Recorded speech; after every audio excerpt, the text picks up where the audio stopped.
येणाऱ्या 8 मार्च रोजीच्या जागतिक महिला दिनानिमित्त राज्यातील सर्व लाडक्या बहिणींना मी शुभेच्छा देतो।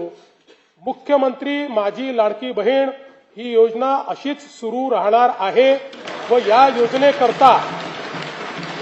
योजनेकरता आवश्यक ती भरीव तरतूद करण्यात आलेली आहे। सध्या राज्यातील सर्व जिल्ह्यांमध्ये एकल महिलांचे सर्वेक्षण चालू असून ते पूर्ण झाल्यानंतर त्याचे उचित विश्लेषण करून एकल महिलांच्या कल्याणासाठी सुयोग्य धोरण आणले जाईल। महाराष्ट्र ग्रामीण जीवनोन्नती अभियानाअंतर्गत आतापर्यंत सुमारे 37 लाख लखपती दीदी झाल्या आहेत।